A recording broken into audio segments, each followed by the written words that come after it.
Hey, what's up everyone? Dave Dustin here. Got another video for you all about comics history. Today's video, I'm going to look at the history of German anti-comic propaganda from the 1950s. So a few years ago I came across a bunch of issues of this magazine, and I can't find any reference to the comic articles that are inside anywhere online, so it appears nobody's ever posted anything on the internet about it before. But it's a propaganda magazine. It's called USA In Wort Und Bild, USA in Words and Pictures. And I have two issues here that have anti-comics articles in them. These are both from 1954, heft 6, 1954, and heft 10, 1954.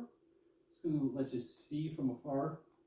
I'm going to zoom in a minute so you can see the pages better.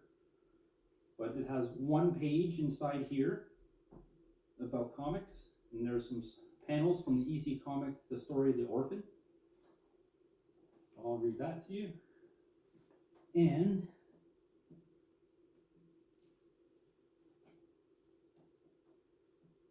heft 10, this has multiple pages with anti-comics literature. These two pages here, they're culty moored. These two pages here are full of comics articles. And then, oh, missed one. These two pages here are all about comics articles. So I'm going to zoom in and I'll read it. I had it all translated. I typed it all up and had it translated from German to English. So I'm going to read it because these things are just super extremely rare. I don't know of any others in North America. I've never seen anything online about this. So I had it translated and I'll read it aloud so that way everyone can see what the Germans had to say about the American comics back in the 50s. The communist propaganda magazine in Germany. But before that, I'm going to go over this, which is from EC Comics, and it's an anti-communist propaganda that they put in the American comics in 1954, which is kind of funny too. So I'll read that as well. I'll just zoom in now. You can get a better look at this.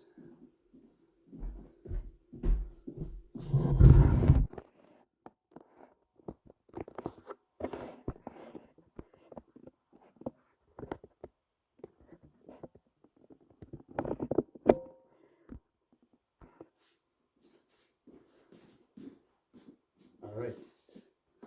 So, are you a red dupe? So, this is the publisher of EC Comics, Bill Gaines, wrote this editorial in 1954, and the illustrations are by Jack Davis. It was featured on the inside front cover. So this picture on the left is how it was originally on the inside of the front covers of 5 issues of EC Comics. Shock Suspense Stories 16, Crime Suspense Stories 25, Haunt of Fear 26, Tales from the Crypt 43, and Vault of Horror number 38. Now, Bill Gaines was questioned about the editorial at the Senate subcommittee hearings on April 24th, 1954, and what he said in part was, "I wrote it. It has not been distributed. It is going to be the inside front cover ad on 5 of my comic magazines which are forthcoming. Not an advertisement, it is an editorial." He was asked if he believed the things he said. He responded, "Yes, sir."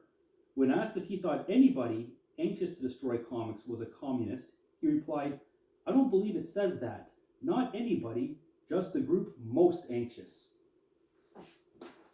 So here's the editorial. So the left is how it was on the inside front cover. The right, it was colored later on, and they actually changed some of the words around, so they did some self-censoring there. I'll read you the original that's on the left. So it says, "Are you a red dupe? In the town of Gazusky, in the heart of Soviet Russia, young Melvin Blizunkin Skovitsky published a comic magazine. So they came and smashed his 4-color press and hung poor Melvin the next morning. Here in America, we can still publish comic magazines, newspapers, slicks, books, and the Bible. We don't have to send them to a censor first. Not yet. But there are some people in America who would like to censor, who would like to suppress comics. It isn't that they don't like comic books for them, they don't like them for you. These people say that comic books aren't as good for children as no comic books, or something like that. Some of these people are no goods, some are do-gooders, some are well-meaning, and some are just plain mean. But we are concerned with an amazing revelation. After much searching of newspaper files, we've made an astounding discovery. The group most anxious to destroy comics are the communists. We're serious. No kidding. Here, read this. The Communist Daily Worker of July 13th, 1953, bitterly attacked the role of so-called comics in brutalizing American youth, the better to prepare them for military service in implementing our government's aims of world domination and to accept the atrocities now being perpetrated by American soldiers and airmen in Korea under the flag of the United Nations. This article also quoted Gershon Legman, who claims to be a ghostwriter for Dr. Frederick Wortham, the author of a recent smear against comics published in the Ladies' Home Journal.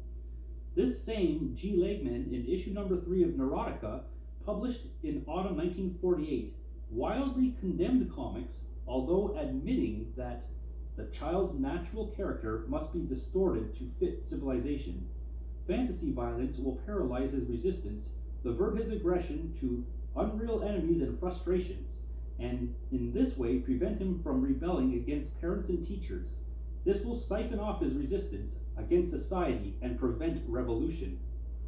So the next time some joker gets up at a PTA meeting or starts jabbering about the naughty comic books at your local candy store, give him the once over. We're not saying he is a communist. He may be innocent of the whole thing. He may be a dupe. He may not even read the Daily Worker. It's just that he's swallowed the red bait, hook, line, and sinker. That's the editorial by Bill Gaines. In the colorized version that's on the right, that came out later, they changed some words around. They just removed the so-called comics in from the second paragraph, and they changed the word smear to blast. So they changed some of the quotes down here. I guess they did some self-censoring later. But anyway, that's the editorial. And now we'll read what the German had to say in their propaganda magazines.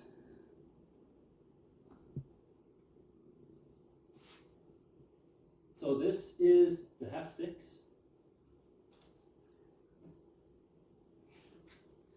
Now, what I found online about these magazines, USA In Wort Und Bild, USA In Words and Pictures, the 954 editions here, the description of the magazine is the anti-American propaganda periodical issued by the publishing house of the East German State Radio.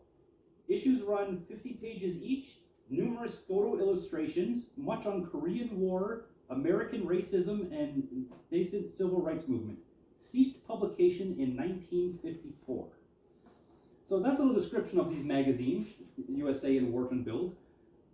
So now looking at this first, it's all in one page in this book. So here's the page that's in here. At the top, it's talking about a boy killer held. And it was because he had stabbed his parents, apparently. And then below that, it has 3 panels from The Orphan. The Orphan, really awesome story. The Orphan was actually in Shock Suspense Stories 14. And then, that's the American version. This is just a reprint of it. It was then printed in The Haunt of Fear, the British edition. And it was a big part of in the UK with the British comics campaign against this one specific story, The Orphan. Fantastic story. I love the story. Everyone needs to give that a read. So what the article says, Die Brunnenvergifter, the well poisoners. America, the land of superlatives, the richest state and the freest democracy, of course, also has the largest hydrogen bombs, the most insane people, the richest dollar billionaires, the worst slums, but all of this is relatively small measured against the Himalayas, which crime in God's own land has recently climbed. A serious crime was committed every 14.9 seconds in 1953. A new all-time high, a new world record. Time triumphed on February 15th, 1954. The Morgan Bank newspaper has reason to rejoice. In 1949, a capital crime was committed every 21 seconds. In 1950, every 18.2 seconds. And in 1952, every 16.1 seconds. In the 14.9 second record of 1953, juvenile delinquency plays a special role. Every 43rd child in America is a criminal, says an article by Dr. Marjorie Ritwage, the Saturday Evening Post, March 27, 1954. In my practice, I have boys of 7 who sold themselves to homosexuals, who shot the eyes of children or stabbed them with a dagger. There are 1 million juvenile criminals in our country. The prisons are overflowing with young males, complains Dr. Ritwage, a psychiatrist in the New York Juvenile Court. The number of murderers under 16 in New York skyrocketed from 1 in 1951 to 9 in 1952. This 900% increase is apparently too horrific even for Mr. Hoover, the chief of the FBI secret police, to announce the record figure of 1953. The youth crimes have become a downright national danger, says an article in the Morgan Newsweek from 8/2/54. A 45-year-old woman who had been detained and raped by 4 15-year-olds was rescued from an empty construction site in a raid in Philadelphia in which nearly 1,000 criminals, mostly youngsters, were picked up. The rise in crime affects youth of both sexes. In the Wonder City of New York alone, over 200 female gangster gangs have formed, the members of which are estimated to at around 10,000. In Chicago, the 16 and 18-year-old robbery girls have become a public nuisance. They invite enterprising gentlemen for a night drive, make them drunk, and then rob them. Even in the remote state of Washington, which borders Alaska, a dangerous gang of female gangsters called Superwoman, Uberweib, were found. They wore a scarf with a leopard skin pattern as a badge, like their role models, the heroines of the comics. The American public has been raging against these comics, the notorious junk notebooks, for years. To appease the growing upliftment of the population, the government convened a Senate investigative committee. Even the oldest investigators were appalled by what they found, begins a report by the committee, time 3rd May 1954. The minutes of a meeting of the committee that had summoned leading representatives of the comic industry are informative. Around 1,000 million comics are printed annually in the USA alone. William Gaines, director of a trust of over 60 comic firms, said, "Whether you like the comics or not is a matter of taste. We just go by good taste." "Do you call that good taste?" asked Senator Kefauver. He was holding up a comic book, the front page of which showed a man with a bloody hatchet in one hand and a severed woman's head in the other. "Yes, that's good taste," Mr. Gaines lied. "It would be bad taste, for example, if the murderer held his head a little higher so that blood could be seen dripping from the throat." "But it drips from the mouth of the minded," remarked Senator Kefauver. "For us, the only thing that matters is the profit motive," defended the director of the magazine trust. Objectively, he added, "Gentlemen senators, in the age of the atomic bomb, to tell our children that you are not allowed to read horror stories, wouldn't that be pure hypocrisy?" This cynical allusion was enough to noticeably cool the zeal of the honorable senators.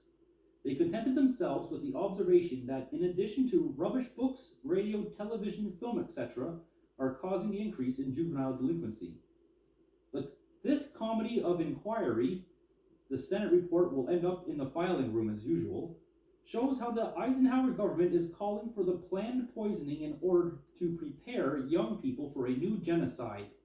The shameful intent of American arsonists, however, meets with growing opposition from youth in America as in the world. The European Youth Conference in Berlin has shown once again that the young generation is united and resolutely fighting for peace and understanding among people. Then below it says, "When will I be put on the electric chair?" asked the 11-year-old who stabbed his father and mother because he didn't do them. His role model is the 10-year-old sadist who shoots her father and puts her mother and a friend on the electric chair. See comics. A report from Munich shows how the U.S. poison mixers systemically contaminate young people in West Germany. where the record number of juvenile capital criminals rose from 152 in 1946 to 1,207 in 1953, from the South German newspaper, May 13th, 1954. USA, Culture in West Germany, 18 junk magazine series with 10 million editions, record of a Wild West, 15 shot, 10 drowned, 12 knocked out, boxed, etc., from the South German newspaper 13/5/54. So that's that entire article there from Heft 6. Now switch it out with Heft 10.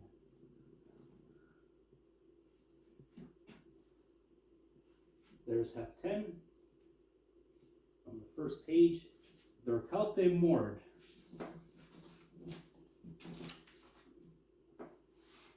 Which translates to the cold murder. This is for you personally from Washington, says the postman, and points a small package in my hand. For me? I look at the address in amazement. Yes, the address is correct, but no sender. From Washington? Who could it be from? Certainly not from Mr. Dulles, I think, inwardly amused. I opened the package curiously. My amazement grows. A bundle of comic books, brand new. But not a note, not the slightest hint. And at the bottom, a pocketbook. One of the pocket-sized trash novels, Mickey Spillane, My Pistol Shoots Fast. The colorful cover picture shows a dead blonde in a nightgown with a deep cleavage painfully stretched out on a fire-red carpet. Or is it the ground that is reddened with blood? Strange. I wonder who in Washington should be interested in hounding McCarthy's track dogs or even the FBI Gestapo of Mr. Hoover over such rubbish books and a new Spillane murder story. Semi-mechanically, I pick up the comic booklet on the top. Stories that are supposed to drive you crazy. A very promising title. Of course, it's always the same crap in a new guise, I think. I leaf through the notebook carelessly, but already with the first story, Crime and Punishment, I am supportive. A criminal who receives money from a gangster leader to set houses on fire and shows how to do it properly. This is new. The insane grin of the arsonist in the glow of the blazing flames involuntarily reminds me of the story of the 11-year-old whiskey kid who recently set fire to a house in Chicago. I wanted to see Bob how people jump out of the windows of a burning house as living torches, he had said. That was also the title of the comic book he had read shortly before. See page 8-9. Excited, I opened the second issue, then the third and fourth. Yes, this is really something new. Not that the comics I have seen so far lacked excitement and cruelty, but here the new tendency that I hinted at in issue number 6, The Well Poisoners, is fully developed. We had been following the development of comics for a long time. I knew that from relatively innocuous beginnings they did not appear in their present form until just before World War II. In a decade from 1937 to 1947, I read in a statistic that there were only 19 types of these crime comics out of 400 to 500 titles. After in 1946, it was only a tenth. In 1948, it was already a third, and in 1949, it was already more than half of all comic books crime comics. In other words, in the first 3 years of the Cold War, the number of comics glorifying inhumanity and perversion increased by more than 500%. This rapid rise continued in 1950. It is no coincidence that it was the year of the invasion of Korea. A new worse type was added, the so-called horror stories. These horror stories, which I had only seen sporadically so far, obviously included all the booklets that had been sent to me. Yes, that must have been the intention of my unknown friend from Washington, I suddenly think. He has probably read the critical articles about the comic books in our magazine. Yes, USA in Words and Pictures is read in Washington too. Or he has heard about it and wants to draw our attention to these latest brands in the comic book industry. The titles alone are a program in their own right. Tales from the Crypt, The Tomb of Secrets, Horrific Stories, Worlds of Fear, The Vault of Horror, Cruel Thrills, etc. These series will be produced by various comic book trusts, and even at first glance, the garishly colored cover pictures show that there is fierce competition here, one that actually surpasses such atrocities. As far as possible, This is particularly true of the content. This also explains the rapidly growing resistance in the American public against these junk notebooks, which are grotesquely called funny. The comic book industry, which is the largest publishing industry in the United States, with an annual output of well over 1,000 million copies, exerts a decisive influence on legislation in a community of interests with the press trust close to Wall Street. Through their lobbying agents in Washington who bribe MPs, the big publishers sabotage any attempt by parents, teacher groups, or other educational organizations to enforce a legal ban on this pernicious reading. In addition, in order to be able to ward off any attack from a competent source, they have formed so-called editorial committees, which justify the educational usefulness of these books with scientific reports.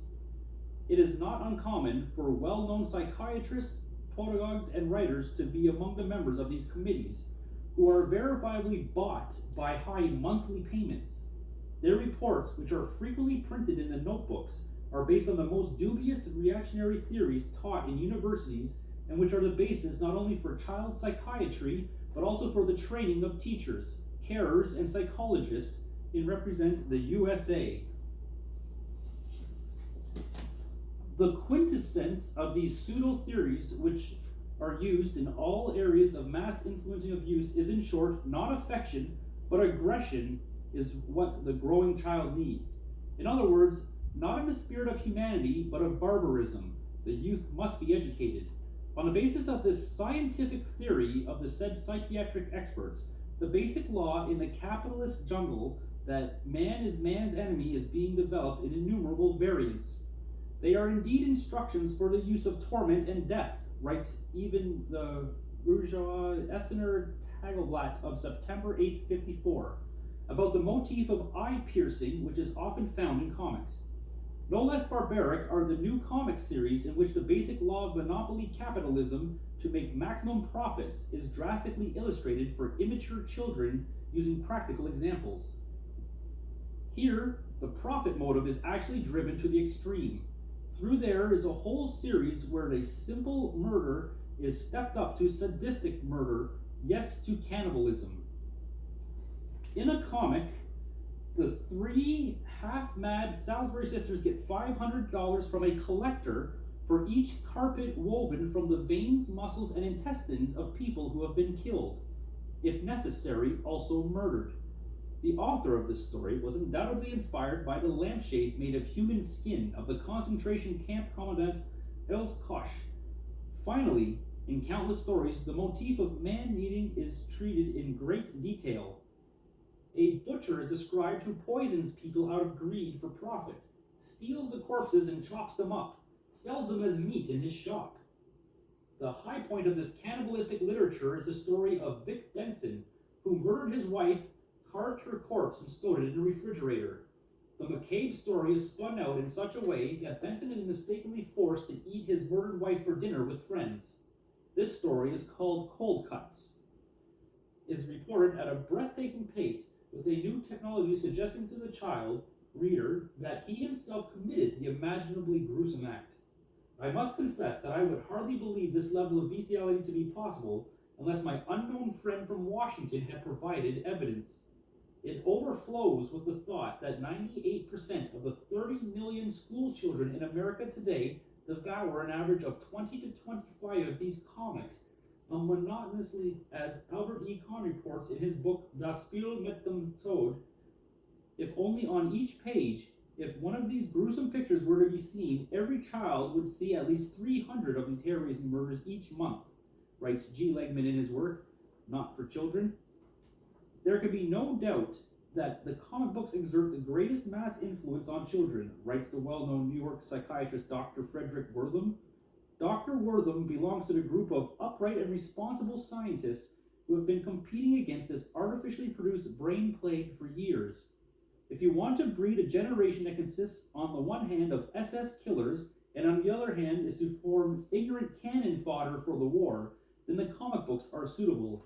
Yes, one can say, the best means. The bold statement of Dr. Wortham hits the nail on the head. Obviously, this type of youth literature is intended to cultivate American youth into jaded, de-souled people in whom all human sentiments have been eradicated. It must be taken into account that these comics are purely, albeit massive, means of mass poisoning of young people. If one adds the influence exerted by the war and murder films of Hollywood and the similarly oriented television programs, one has to say that there is a truly monstrous conspiracy to systemically brutalize the American youth.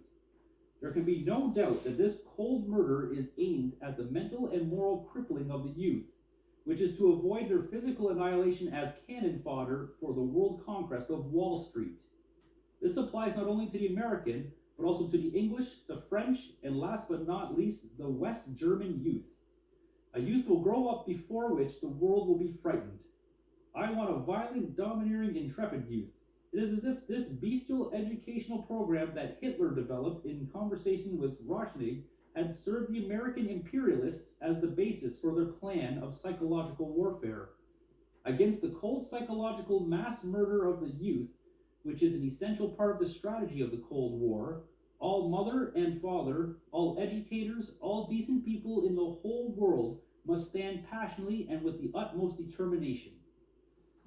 And then below it, it says of the 30 million American school children, 98% read an average of 20 to 25 comic books monotony, according to official reports. And then below the other picture, it says, I've always been a soldier, and I'll be a soldier as long as I praise. General Eisenhower, 1952. Then we move on to the next article. This one has writing above and below all these pictures here that are taken from comics, different comic strips. Then there's Crime Suspense Story 22, the cover with the decapitated head. It's awesome to see that actually printed in 1954 in a German magazine here. So I'm going to start reading. On the left side, Superman and Superman with two N's, as you can see. They are like one lazy egg to another. The National Comic Books Inc. New York 480 Lexington Avenue needs its branch in Hamburg, the LA Pappendamm, to deliver just a second N to the headline to turn the American into a German Superman, a blonde, blue-eyed Superman with giant biceps and a dwarf brain who isn't only above all moral but also physical laws. Betrayed, Red Rat, the Wild Bunch roars and tramples John to death. What was John's crime? He hadn't pulled his hat at the flag parade. John was, as it turned out afterwards, a blind veteran of the Second World War. These are all from EC Comics now. Executioner Andre helps with his foul business. He murders people at night and procures customers for his guillotine with the innocents who are falsely condemned to death. There, you have done it. Confess. Roar the overseers of the law. The interrogation ends only after Bill confesses to the murder. Bill walks in an electric chair while the police lieutenant, the real murderer, collects $100,000 in life insurance. And finally, the bottom right, Butcher Wiley is self-sufficient. He poisons humans, steals the corpses, and sells the rotted meat. After him, the woman, and offers him franchise in her shop for sale. Over to the next, page 4. 30 million children and 50 million adult children learn in these fibers of murder. And then it goes down the left side. How to get people with the hatchet. How to get people with the whip. How to get people with the iron dome. How to kill people with rats. Then, the top right, thanks, I'm not hungry. I can't eat a bite anymore, says the blonde Fiora to her admirer, whom she ate with skin, without hair. And then finally, the EC reference. Is that what you call decent reading for young people? Asked Senator Kefauver. Yes, the publisher is thrilled. As long as you don't see blood dripping from the throat.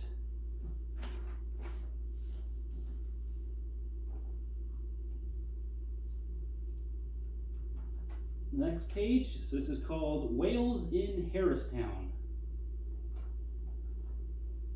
It shows a gang of gangsters at work, hand in hand with corrupt politicians for sale. They nominate a gang leader as a candidate. On election day, the bribed policeman in front of the polling station did not hear a voter chant that he had already been violent 3 times in Figure 1. Nor does he see how a man who wants to elect the old mayor is torn out of line by 2 gangsters and brutally abused in Figure 2-3. Of course, the gangster candidate mayor and with it the city will be handed over to the criminals. This typical example of how free elections are made in the dollar democracy was confirmed by the bloody incident in Phoenix, Alabama, where armed troops had to protect the electorate from a gang of gangs that terrorized the city with the help of its MPs. From the New York Herald Tribune, 9/21/54. And then Wayland in Harristown dates from 1949. Comic books like this are not allowed today. Instead, the mud flood of anti-Soviet war agitation is growing in the magazines in which the Third World War is described with blatant brutality. The blonde US boys, based on Goebbels' propaganda, are constantly playing Superman, who are called Asian subhumans, destroy heaps of distorted Soviet soldiers. This is the spirit of understanding that Mr. Dulles' propaganda machine rattles about. And then finally, on the last page here, this is Spiel mit dem Tod, translates to playing with death. On 2/31/52, the magazine Life described in detail the astonishing career of a young author whose works, although he was literary, dead for barely 5 years, are read more in the USA than those of any other writer. The author, Mickey Spillane, wrote 6 volumes that have sold more than 15 million copies to date. Under the heading Blonde Boy of Death, it was stated that a total of 48 people died violently in Spillane's horror stories. This number is exceeded by that of the young women who were seduced or allegedly seduced by the hero. Spillane's the Madden detective Mike Hammer. Mike Hammer reports life as a high-handed knight of a brutal justice since 1947. When he first appeared in the book, the jury court, tried to clear it up on his own. B discovers that his current girlfriend, a psychiatrist, had murdered his best friend. He kills her with a shot in the abdomen. In the book My Pistol Speaks Fast, Mike wounds the villain in a burning house with a well-aimed shot so that he cannot move and perishes in the flames. In KGB Death, Mike shoots one eye out of one of the villains and watches the expression in the other eye. In his new book, A Lonely Night, Detective Hammer leads an angry crusade against the Red Danger, which he wants to eliminate with a simple recipe. Gives them the agonizing pleasure of a sudden death. Push your leaders along too, on the path to nowhere. Then none of these stinking little people will ever perk up again. That is a strange thing. People are afraid of them. Kill them right and left. Show them that we are not so affirming after all. Kill him. Kill thee, as Life further reports. Mickey Spillane went through the right school for the literary form he developed. Before he became the world-famous author, he made a comic books non-stop. The name comic book is misleading. There is hardly a trace of comic in it. Almost without exception, these brightly colored picture books are textbooks on murder and sexual degeneration. They show people as devilish monsters and portray violent death as something every day. They glorify the lynch justice of dressed-up powerhouses who defy all laws of nature and society. These heroes, extinguished with magical power, personify the basic idea of comic books. Brute force is the greatest human virtue. It is not without good reason that the various supermen dress themselves in uniforms that are only too similar to those of the SA and SS. The Führer principle is particularly demonstrated by the glorification of brutality and a disdain for culture and knowledge. That is why intellectuals are usually portrayed as long-haired crazy people and scientists as madmen in white coats who want to blow up the world. An analysis of the content of 92 comic books revealed 260 serious crimes, 86 sadistic acts, 309 lighter crimes, 473 cases of antisocial behavior, 522 ill treatment, and 14 in which the technique of murder is described to the last. The titles of these comic books are characteristic: Gangsters and Gangster Girls, The Perfect Crime, Girls from the Reformatory, More and more series are about war.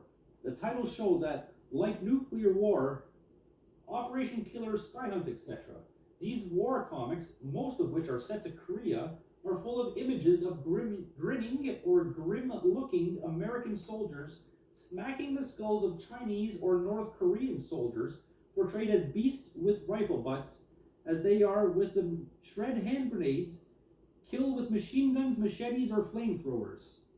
Such are the images of mass murder and inhumanity that the comic books have imprinted on the brains of American children. More and more Americans are expressing grave concern about the disastrous impact of comic books on children. On the other hand, certain people emphatically deny that comics are harmful. Various child psychologists and psychiatrists even claim that they are an excellent means of venting off children's natural aggression and finding an outlet for innate hostilities in a fantasy world. It is possible that the judgment of these scientists is influenced by the fact that they are employed as well-paid advisors by publishers of the comic books. It is natural that the publishers who make tens of millions of dollars in profit every year are most eager to promote their products. In her words, the comics fulfill a patriotic task because they keep the spirit of the Korean War alive. They allegedly also render important services by familiarizing foreign countries with the American way of life. Well-known New York psychiatrist Dr. Frederick Werther wrote, after years of study, based on observations in his own clinic, in his sensational work, Seduction of the Innocence. When we study the effects of comic books on children, we discover the roots of some of the causes of the increase in underage criminality. One cannot understand the disturbing rise in juvenile criminality if one does not consider the poisonous influence of the comic books. They make a whole generation completely numb to every sense of pity, to every perception of cruelty and violence. But it would be an admissible oversimplification to attribute the wave of juvenile crime of violence by young Americans to the influx of comic books alone. Rather, their effects must be seen as part of a whole system of similar influences through television, radio, and film. They are all part of the general atmosphere of crime, corruption, cynicism, brutality, and violence that was artificially created with the Cold War in the United States. Comic books are good, yes, some are excellent, said Dr. Worth in conclusion, if you want to raise a generation of dumbfounded people who are to serve partly as cannon fodder and partly as SS men. By Albert E. Kahn. The work will soon be published in German by Verlag Volk and Welt Berlin. So, that's what they had to say about the American comics over in Germany in 1954 in their communist propaganda magazines.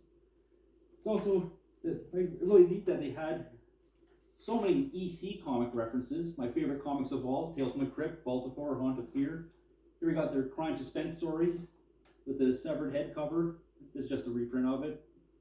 It's fantastic to see that in the old magazines. I enjoy that, and I hope everyone else that's watching this enjoyed the video. Hope I could teach you all something.